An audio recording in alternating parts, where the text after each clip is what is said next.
روزے کا حکم دیا علی نے تو رکھنا ہے، نماز کی تاکید کی ہے، اپنے بیٹے امام حسن کے نام وصیت میں میرا بیٹا حسن میں علی کس کو؟ امام المتقین کو وصیت کر رہا ہے، معصوم کو وصیت کر رہا ہے، فرزند زہرا کو وصیت کر رہا ہے، طیب و طاہر بیٹے کو وصیت کر رہا ہے، بے عیب کو وصیت کر رہا ہے، انہیں کہہ رہا ہے، ہمیں یاد دلا رہا ہے نماز سے غافل نہ ہونا، جس نے نماز چھوڑ دی اس نے میرے بھائی محمد کا دین اپنے ہاتھ سے باہر کر دیا۔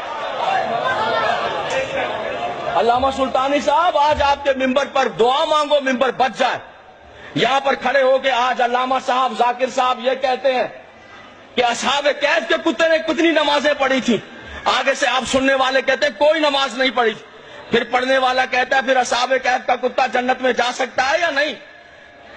تو پھر آپ ہی نمازیں پڑھے بغیر جنت میں جا سکتے ہیں؟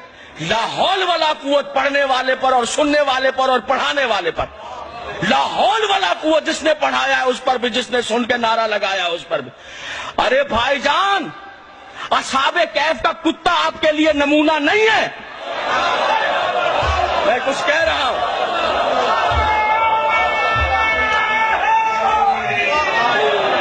روکو ان لوگوں کو، یا مجھے کوئی کھڑا ہو یہاں پر پڑھے لکھے علامہ صاحب بیٹھے ہوئے ہیں، یہ بیٹھے ہوئے، کھڑے ہو کر مجھے یہ میرا گریبان پکڑو، مجھے بتاؤ اللہ نے کتے پر نماز واجب کی ہے؟ تو جس میں واجب ہی نہیں ہے اس کی بحث کیا ہے؟ یہ دین کتوں کا نہیں ہے۔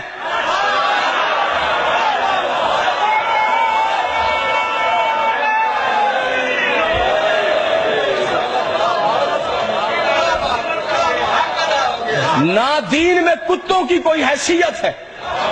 آپ کہاں سے کتوں کی مثالیں لا رہے ہیں کہ وہ یہودی کا کتا تھا اور وہ کاٹتا تھا، اور یہودی کے کتے سے پوچھا کہ تو میرے صحابہ کو کیوں کاٹتا ہے تو اس نے کہا کہ یہ علی کی برائی کرتے ہیں۔ چھوٹا ہے واقعہ، کھڑا ہوں مجھے کوئی تاریخ میں دکھائے، واقعہ دکھائے، میں یہاں ابھی جیب سے 25 لاکھ روپے دیتا ہوں، کھڑا واقعہ دکھاؤ مجھے۔ جھوٹ بول رہے ہو، یاد رکھنا علی کی فضیلت اور حسین کی مظلومیت جھوٹ کی محتاج نہیں ہے۔ مدینے میں کون سا یہودی آ گیا اور کون سے یہودی کا کتا آ گیا؟ یہ کتوں کا کیا واسطہ ہے اس کے علی کے ساتھ؟